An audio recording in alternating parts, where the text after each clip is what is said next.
Hello students. तो हमने पिछली क्लास में सीखा था कंपाउंड माइक्रोस्कोप के बारे में, और इस क्लास में हम बात करने जा रहे हैं एस्ट्रोनॉमिकल टेलीस्कोप के बारे में, जो इस चैप्टर का लास्ट टॉपिक है।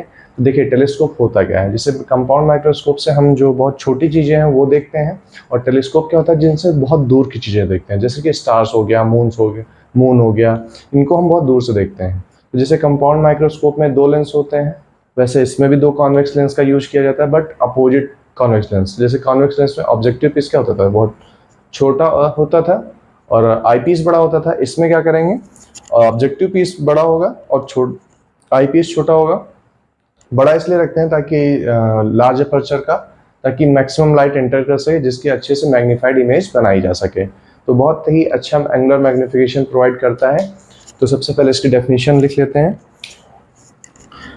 Astronomical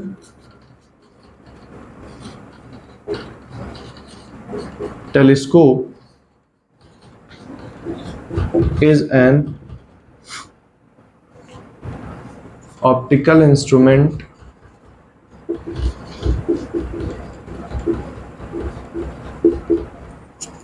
which make us unable to see distant heavy object like stars। ठीक है, तो ये आपकी डेफिनेशन हो जाती है। जिस टेलीस्कोप क्या है, जो दूर की चीज़ों को देखने के लिए इस्तेमाल किया जाता है। ठीक है, बहुत ही बेहतर एंगुलर मैग्निफिकेशन प्रोवाइड करता है। तो लेट स्टार्ट विथ रे डायग्राम। तो इसको मिटा दे रहा हूं। देखिए, आपके पास कभी कभी आपसे एग्जाम में डायरेक्ट रे डायग्राम ही पूछा जाता है। डेरिवेशन नहीं आता है तो फार्मूला याद रखेंगे तो काम हो जाएगा, बट मैं यहाँ पे डेरिवेशन भी कराऊंगा। बट रे डायग्राम आपका बहुत ही अच्छे से प्रैक्टिस होना चाहिए। ठीक है, बहुत ही मान लीजिए कन्फ्यूजन हो जाता है कि जो रे डायग्राम बनाते हैं, उसको आप लोग प्रैक्टिस जरूर कर लीजिएगा। ये आपका ऑब्जेक्टिव पीस हो जाता है, ये आपका आई पीस हो जाता है। ठीक है, ये ऑब्जेक्टिव हो गया, ये आई पीस हो गया। ठीक है, इन्फिनिटी से लाइट आ रही है, पढ़ने के बाद रिफ्लेक्ट होगी।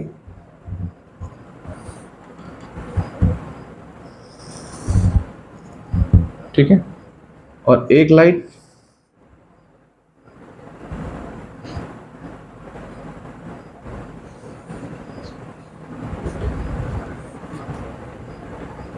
चलिए इसको पहले ऑप्टिक सेंटर से पास करा लेते हैं, लाइट इन्फिनिटी से होते हुए।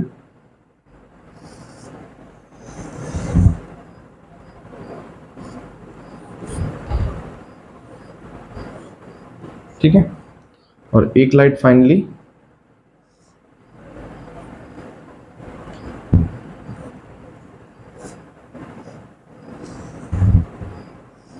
ठीक है, ये तो ये जहां पे लाइट मीट करेगी वो आपके लिए एक इमेज बना के देगी। ये जो लाइट इन्फिनिटी से आ रही है, ठीक है, तो इमेज कहाँ पे बनाएगी, इसके फोकस पॉइंट पे, यानी FO। ये अगर ये हम F मान ले तो ये डिस्टेंस हमारा कितना हो जाएगा, F हो जाएगा फोकस पॉइंट। और मान लीजिए इसका जो फोकस पॉइंट है इस लेंस का, मान लीजिए यहाँ पे FE है, तो ये डिस्टेंस इसके लिए ऑब्जेक्ट की तरह काम करेगी। ठीक है, तो मान लीजिए एक इसका, जैसे अब ये ऑब्जेक्ट की तरह वर्क करेगा। जो इमेज बना है, मान लीजिए इसको हम यहाँ पे ऑब्जेक्ट की लेंथ मान लीजिए A और B मान लिया है, तो ये हमारा हो जाएगा A' B'। ठीक है, ऑप्टिक सेंटर यहाँ पे O है हमारा, और यहाँ पे मान लीजिए E है। ठीक है, तो अब क्या करेंगे, ये जो एंगल बन रहा मान लो अल्फा है, तो ये भी एंगल अल्फा हो जाएगा। ये ऑब्जेक्ट के लिए डायरेक्ट होता है, और इमेज के लिए, चूंकि अब ये आप ये जो इमेज बन रही है इस वाले लेंस के लिए क्या एज ए ऑब्जेक्ट काम करेगी, तो इसकी इमेज ऐसा लगेगा, यहाँ पे बन रही है यहाँ पे, और ये आपका एक यहाँ से जो ऑब्जेक्ट की तरह काम करती है, तो ये जाएगी ऐसे।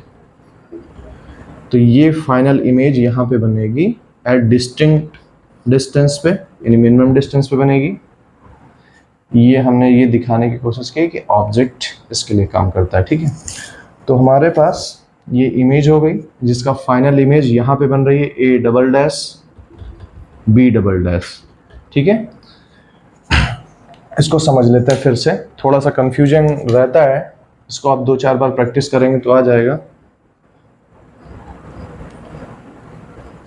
ये मैंने ब्लैक पेंसिल लाइट की डायरेक्शन मार्क कर दी है, ठीक है। पहले देखिए, एक कोई मान लीजिए बहुत ही डिस्टेंट पे एक हमारा ऑब्जेक्ट है ए बी, लाइट इन्फिनिटी से आ रही है, और ये प्रोजेक्ट हो रही है फोकस पॉइंट पे। जो लाइट इन्फिनिटी से आती है आफ्टर कन्वर्जिंग वो फोकस पॉइंट पे मीट करती है। जहाँ पे वो मीट करेगी वहीं पे हमारा मान लीजिए image A dash B dash बन रहा है, ठीक है।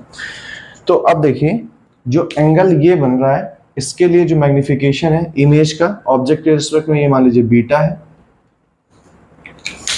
तो ये जो image A dash B dash बना रहा है, ठीक है, तो ये इमेज सर्व करेगी एज अ ऑब्जेक्ट इस वाले लेंस के लिए, और ये लेंस फाइनल इस object A dash B dash का इमेज फाइनली मैग्नीफाइड इमेज बनाएगा A dash B dash at distinct vision पे, यानी नियर बाय पॉइंट पे बनेगा।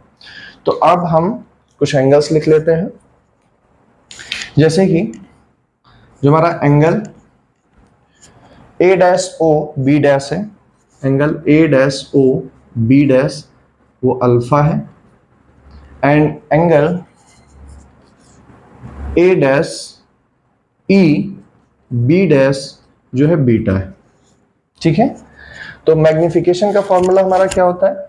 मैग्निफिकेशन m होता है आपका tan beta upon tan alpha. अब बीटा की वैल्यू यहां से अगर tan बीटा की वैल्यू निकाले तो परपेंडिकुलर अपॉन बेस होता है, तो इसको ऐसे लिख सकते हैं। tan बीटा की वैल्यू क्या हो जाएगी, यहाँ पे मैं लिख दे रहा हूँ, tan बीटा की वैल्यू हमारी हो जाएगी A dash B dash upon E B dash, और tan अल्फा की वैल्यू क्या हो जाएगी, यहां से A dash B dash upon O B dash. अब ये वैल्यू यहां से पुट कर रहे हैं, तो tan बीटा की वैल्यू अगर पुट करते हैं तो हमारा क्या आ जाएगा, A dash B dash upon E B dash upon में A dash B dash upon O B dash. देखिए A B डैश तो कट जाएगा और O B डैश ऊपर चला जाएगा, तो हमें फाइनली m क्या मिलने वाला है, O B dash upon E B dash. अब इनकी वैल्यू पुट कर लेते हैं। तो देखिए O B डैश क्या है, फोकस पॉइंट ही जो जहाँ पे इमेज बन रही है, तो फोकस ऑब्जेक्टिव के फोकस पॉइंट पे ही बन रहा है, तो इसकी वैल्यू हम क्या ले सकते हैं, FO। और E B डैश क्या है, जो इमेज डिस्टेंस है, चूंकि ये लेफ्ट हैंड साइड है तो ये माइनस में UE रखेंगे, तो हमारा फॉर्मूला आ गया मैग्निफिकेशन का FO अपॉन UE। देखिए FO तो पता है बट UE नहीं पता है, तो UE के लिए निकालेंगे। देखिए इमेज हमारा कहाँ पे बन रहा है, डिस्टेंस B पे, सॉरी डिस्टेंस D पे। तो फॉर UE के लिए कैलकुलेशन के लिए हम क्या करेंगे, जो इमेज बन रही है चूंकि ये लेफ्ट साइड में है तो ये V की वैल्यू -D हो जाएगी, और फोकस पॉइंट तो इसका मान लीजिए FE हो जाएगा। तो लेंस इक्वेशन यूज करेंगे, तो लेंस इक्वेशन क्या आती है, 1 अपॉन, और हाँ जो फोकस पॉइंट है वो भी हम नेगेटिव में लेके चलेंगे, तो 1 upon V minus 1 upon U equal to 1 upon FE। अब ये वैल्यू इधर ले जाएंगे तो हमें क्या मिल जाएगा, 1 अपॉन UE के लिए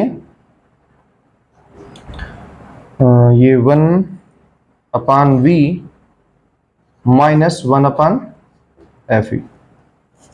अब V की वैल्यू यहाँ पे D वाली पुट कर देते हैं, तो ये फाइनल हमें वैल्यू मिल जाएगी 1 upon UE equal to 1 upon minus का D, और ये माइनस माइनस प्लस हो जाएगा, प्लस हो जाएगा हमारा 1 अपॉन, ठीक है 1 अपॉन FE। थोड़ा सा यहाँ पे एक नेगेटिव साइन का थोड़ा सा लोचा हो गया। जो यू ई है वो भी हमारा लेफ्ट साइड है, तो उसकी वैल्यू भी नेगेटिव में रखेंगे। ठीक है, तो इसको यहीं पे लिख दे रहा हूं इसी वाले इक्वेशन में। फाइनली देखिए 1/v हमारा 1/-d हो जाएगा, क्योंकि हमारा इमेज क्या बन रहा है डिस्टेंट विजन पे। और फिर हमारा u की वैल्यू क्या है, v की वैल्यू तो हमारा -d है और u का वैल्यू -ue है। तो यहाँ पे ue की वैल्यू रखेंगे तो माइनस माइनस प्लस हो जाएगा, तो 1/ue हो जाएगा। और इधर क्या हो जाएगा, 1/fe हो जाएगा। अब ये वैल्यू उधर जाएगी तो प्लस हो जाएगी, तो 1/v की वैल्यू क्या हो जाएगी, 1/ue की वैल्यू हो जाएगी 1/d प्लस 1/fe। ठीक है, अब ये वैल्यू हम पुट कर सकते हैं कहाँ पे, मैग्निफिकेशन वाले फॉर्मूले में। तो हमें क्या वैल्यू मिलने वाली है, तो अगर fe यहां से कॉमन ले लिया जाए तो इसको ऐसे भी तो लिख सकते हैं 1/ue equal to fe common ले लेंगे 1/, में तो हमारा ये 1 प्लस fe/d हो जाएगा। राइट, यहाँ पे d नहीं है तो fe अगर कॉमन लेंगे तो ऊपर नीचे मल्टीप्लाई करना पड़ेगा, तो इसलिए हमने fe कर दिया। अब ये वैल्यू जो यहाँ पे है इसको मैं वापस यहाँ पे लिखना चाह रहा हूँ। तो यहाँ पे वैल्यू जो आई थी FO/UE, तो हमारा फाइनल जो मैग्निफिकेशन एट नियर पॉइंट के लिए क्या आएगा बेटा, -FO/FE और अंदर ब्रैकेट में क्या हो जाएगा 1 प्लस FE/d।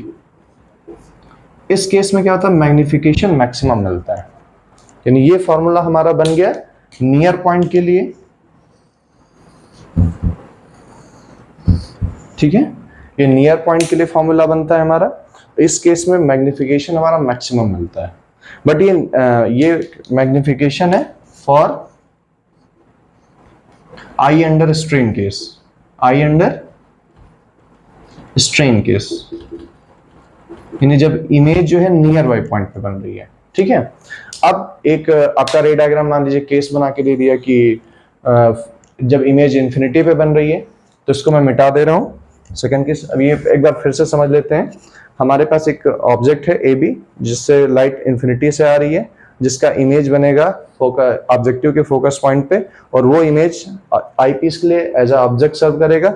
उसकी final image magnified image A double dash B dash double dash बन रही है। ठीक है, तो हम मैग्निफिकेशन निकालेंगे tan beta upon tan alpha. हमने वैल्यू पुट किया है, tan बीटा की वैल्यू है A dash B dash upon EB dash और tan अल्फा की वैल्यू है A dash B dash upon OB dash. ठीक है, फाइनल हमारे पास FO/UE आ जाता है। UE के लिए हमने लेंस इक्वेशन लगा करके हमने 1/UE की वैल्यू फाइंड आउट करी 1/FE 1 प्लस FE/d, जो कि यहाँ पे पुट किए, तो ये हमारा फाइनल फॉर्मूला बन गया है। ठीक है, अब मैं इसको मिटा रहा हूं।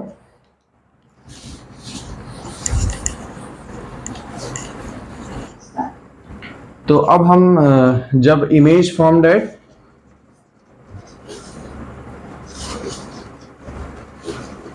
इन्फिनिटी, यानी नॉर्मल एडजस्टमेंट की बात कर रहे हैं, तो सबसे पहले रे डायग्राम बना लेते हैं उसका। हमारे पास फिर से एक ऑब्जेक्टिव पीस है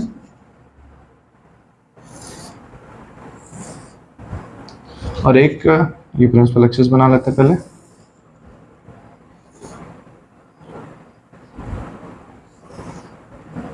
ठीक है, तो एक इन्फिनिटी से लाइट आ रही है,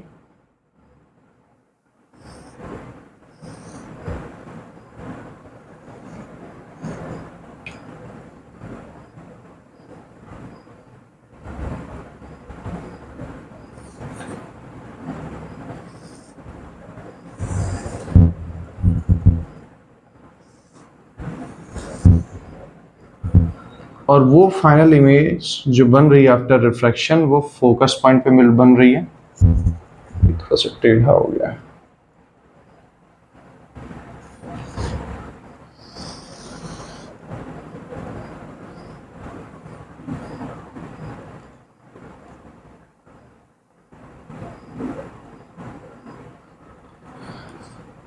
फ्रॉम इन्फिनिटी, और ये जो इमेज बन रही है एग्जैक्टली फोकस पॉइंट पे बन रही है, तो ये तो हमारा एफ हो गया। और ये जो इमेज बन रही है, मान लीजिए कि ये आई पीस के एकदम बिल्कुल फोकल लेंथ पे बन रही है, ठीक है। तो इसके लिए जो एंगल बन रहा होगा वो अल्फा होगा ऑब्जेक्ट के लिए, और फिर इसके लिए जो इमेज बन रही होगी, ठीक है। तो फाइनल इमेज इसके लिए इन्फिनिटी पे बन रही होगी, तो ये मान लीजिए एंगल बीटा हो गया, ये मान लीजिए आपका ऑप्टिकल सेंटर ई है और ये आपका ओ है। अगेन मान लीजिए ये ए है, ये मान लीजिए बी है, ठीक है। ऑब्जेक्ट इन्फिनिटी पे मान लीजिए वो ऑब्जेक्ट ए और बी हाइड कर रहा होगा, और इमेज हमारी ए डैश बी डैश बन रही है। तो अगेन फिर से हम मैग्निफिकेशन निकालेंगे। मैग्निफिकेशन क्या हो जाएगा इसका, M equal to tan beta upon tan alpha. तो यहाँ पे हम डायरेक्ट लिखते हैं tan बीटा की वैल्यू क्या हो जाएगी, बीटा इस ट्रायंगल में देखेंगे A dash E B dash, तुम्हारा A dash B dash upon में ओ ई बी डैश, और अपॉन में इधर क्या हो जाएगा tan अल्फा की value A dash B dash upon में ओ बी डैश। तो A dash B dash cut जाएगा, तो फाइनल क्या बचेगा हमारा O B dash upon A B dash. देखिए m की वैल्यू हमारी फाइनली जब इमेज इन्फिनिटी पे बन रही तो क्या आ रही है, ओ बी डैश की वैल्यू इधर एफ ओ लेंगे और ई बी डैश की एफ ई, लेकिन इमेज इधर बन रही है रिवर्स डायरेक्शन में, तो माइनस एफ ई ले रहे हैं। देन मैग्निफिकेशन हमारी नॉर्मल एडजस्टमेंट के लिए क्या आ गई, F O upon F E. अब देखिए यहाँ पे साइन नेगेटिव आ रहा है, इससे पता चल रहा है कि लाइट ना मतलब इमेज जो रियल और इन्वर्टेड बन रही है, ठीक है।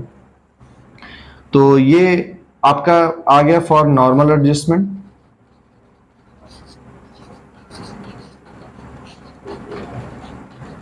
आपके पास दो केस होते हैं, एक आई अंडर स्ट्रेन का केस जिसमें मैग्निफिकेशन आपको मैक्सिमम मिलता है, बट ये नॉर्मल एडजस्टमेंट, इसमें मैग्निफिकेशन अंडर स्ट्रेन केस के कंपैरिजन में थोड़ी कम होती है, इसमें मिनिमम मिलता है और उस केस में मैक्सिमम होता है, ठीक है। और नेगेटिव साइन ये शो करता है कि जो इमेज बन रही है वो रियल और इन्वर्टेड है।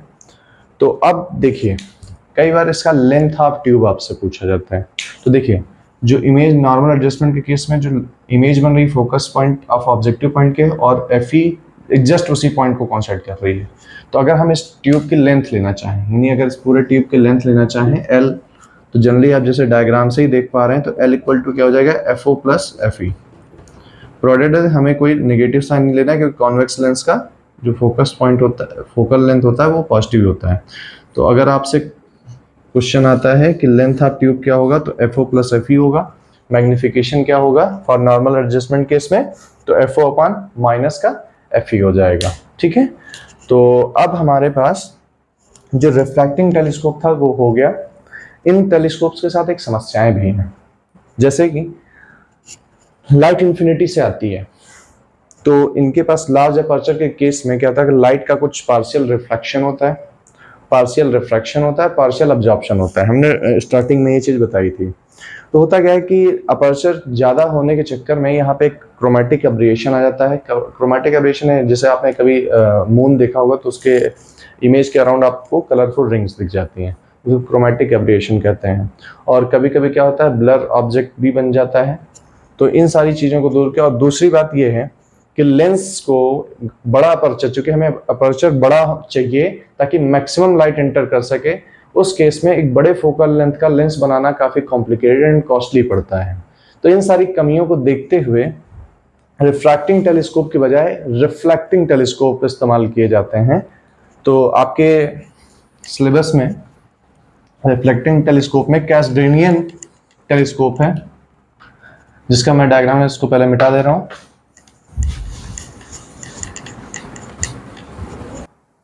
ठीक है, आपके रिफ्लेक्टिंग टेलीस्कोप में मात्र एक कैसग्रेन टेलीस्कोप है, जो कभी कभी डायरेक्ट आपसे इस बार सैंपल क्वेश्चन पेपर में भी पूछा है कि रे डायग्राम बना दीजिए।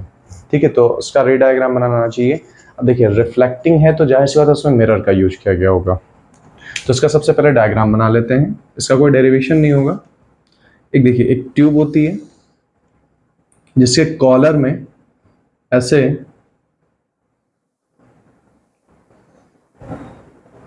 पैराबोलिक मिरर्स लगे होते हैं जिसके सेंटर में एक डॉट छेद होता है, ठीक है, और यहां पे एक आई पीस लगा होता है लेंस का जो इमेज को बड़ी करके मैग्नीफाई करके दिखाता है, ठीक है। अब ये कॉनकेव मिरर होते हैं, ये प्राइमरी मिरर कहलाते हैं।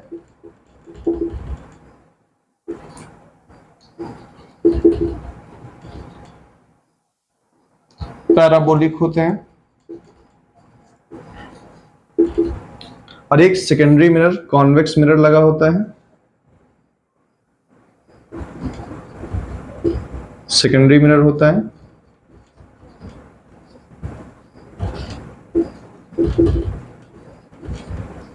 तो लाइट क्या आती है? जब लाइट नॉर्मल इन्फिनिटी से आती है तो यहाँ मिरर पे पड़ती है और रिफ्लेक्ट होती है। यहाँ पे एक लाइट यहाँ से आई मान लीजिए, और ये रिफ्लेक्शन के बाद यहाँ पे, और फाइनली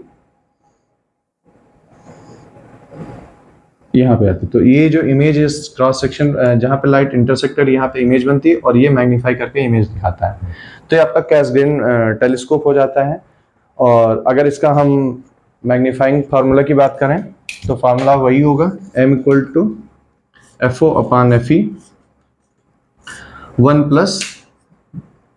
1+D/FE, ठीक है।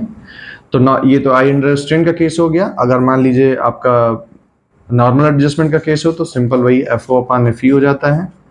बट यहाँ पे FO आपका जैसे ऑब्जेक्टिव पीस हो जाता है, ये प्राइमरी मिरर को कहते हैं। इसका अगर R/2 लेके चलें तो R/2/FE हो गया। तो ये दो फॉर्मूले आपके इसमें यूज हो जाते हैं। और इस तरीके से आपका अभी मान लीजिए खत्म हो जाता है। बस आपसे कभी कभी क्वेश्चन में पूछा ही जाता है, कभी कभी क्या होता है कि एडवांटेज एंड डिसएडवांटेज। तो एडवांटेज पूछा जाता है of reflecting telescope over refracting telescope. तो देखिए कि जो मिरर होता है वो क्या करता है, अपने ऊपर पड़ने वाली सारी लाइटों को 100% रिफ्लेक्ट बैक कर देता है। तो जिसकी वजह से जो इमेज की जो क्वालिटी होती है वो काफ़ी अच्छी आती है। और जब लेंस के केस में लाइट पड़ती है तो पार्शियल रिफ्लेक्शन भी हो जाता है, पार्शियल रिफ्रैक्शन होता है, कुछ अमाउंट में लाइट अब्जॉर्ब भी हो जाती है ग्लास में, जिसकी वजह से जो इमेज की क्वालिटी होती है वो थोड़ी सी अच्छी नहीं आती है। इसलिए जब मिरर का यूज करते हैं तो, और एक बात और भी है कि इसका हम लार्ज फोकल लेंथ का आसानी से और चीप में बना सकते हैं, जबकि लेंस एक बड़े फोकल लेंथ का मतलब अपर्चर का बनाना काफ़ी कॉस्टली भी है और काफ़ी वो बोल सकते हैं कठिन भी है। तो इसलिए जो है प्रेफर किया जाता है reflecting telescope over the refracting telescope. और दूसरी बात ये, इसको आसानी से एक जगह से दूसरी जगह ले जा सकते हैं, क्योंकि रिफ्रैक्टिंग टेलीस्कोप में ऐसा नहीं है। तो ये रे ऑप्टिक्स में जितना भी था हमने उसको टॉपिक कवर किया है। अब एक मैराथन क्लास रखेंगे जिसमें हम जो पिछले 6-7 सालों में जो बोर्ड में क्वेश्चन पूछे गए हैं हर टॉपिक पे 2-2, 3-3 क्वेश्चन हम करने की कोशिश करेंगे। तो ये चैप्टर यहाँ पे कंप्लीट होता है और इस पे अभी हम 2 क्वेश्चन करेंगे मतलब टेलीस्कोप पे। उसके बाद फिर हम आगे आप बताएंगे आगे क्या करना है। तो इसको पहले मैं मिटा दे रहा हूँ। तो देखिए हमारे पास एक क्वेश्चन है। क्या है question? A telescope has an objective focal length, यानी FO हमारा कितना गिवन है 200 centimetre, and eye piece focal length 5 centimetre, यानी FE की वैल्यू हमें गिवन है 5 centimetre. It's calculate it's magnifying power the when the final image formed at infinity, यानी पहला नॉर्मल एडजस्टमेंट का केस है। तो हमारा मैग्नीफाइंग पावर क्या हो जाएगा FO/FE। तो FO की वैल्यू हम 200 रखेंगे और FE की वैल्यू 5 रखेंगे, तो हमें क्या मिल जाएगा, ये 40 आ जाएगा, ठीक है। अब कह रहा है at distance of distinct vision. तो हमारे पास फार्मूला क्या था, उसका भी था FO/FE 1+D/FE था। तो अब वैल्यू पुट कर देते हैं। तो FO/FE की वैल्यू तो अभी हमने दिखा है 40 होती है, 1+D हमारा 25 है, और ये हमारा एफ की वैल्यू क्या हो जाएगी 5 है, तो ये 5 5 जाएगा 25 यानी 6 हो जाएगा, तो मैग्निफिकेशन m की वैल्यू आ जाएगी वो 240 आ जाएगी। ठीक है, तो देखिए जैसा कि मैंने बताया था कि नॉर्मल एडजस्टमेंट में मिनिमम मैग्निफिकेशन मिल रहा है और डिस्टिंक्ट विजन में मैक्सिमम मिलता है, तो दोनों में अंतर देखिए सामने है। एक और क्वेश्चन लेते हैं रिफ्रैक्टिंग टेलीस्कोप के लिए, इसको मैं मिटा दे रहा हूं तब तक।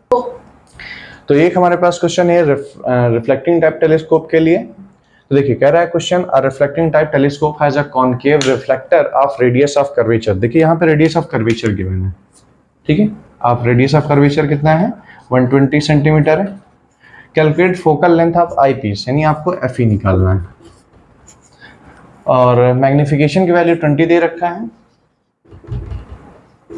तो हमारे पास फार्मूला क्या होता है F O upon F E या फिर r/2 अपॉन एफ ई। चूंकि हमें एफ ई निकालना है तो एफ ई क्या हो जाएगा r/2m, वैल्यू पुट कर देते हैं। रेडियस ऑफ कर्वेचर हमारा 120 गिवन है, 120 हो गया, और 2 × 20 ये हो गया, 0 से 0 कटा 6 2 3, यानी एफ ई हमारी वैल्यू आ गई 3 सेंटीमीटर। दैट्स इट, इतना आसान है, और ऐसे ही क्वेश्चन हो जाएंगे आपके भी। तो हमारा जो है रे ऑप्टिक्स का जो थ्योरी का एक्सप्लेनेशन पार्ट था वो इस वीडियो में कंप्लीट होता है। अब क्वेश्चन का पार्ट हम आपके लिए लेकर आएंगे, जिसमें आपके लास्ट 7 ईयर्स में जो इम्पोर्टेंट क्वेश्चंस हैं वो उसको डिस्कस करेंगे, और उसके बाद फिर हम चैप्टर 1 से स्टार्ट करेंगे। ठीक है, तो रखते हैं इतना ही। होप ऑल द बेस्ट, आप लोग अच्छा करें, अच्छा नंबर लेके आएँ। Okay, thank you.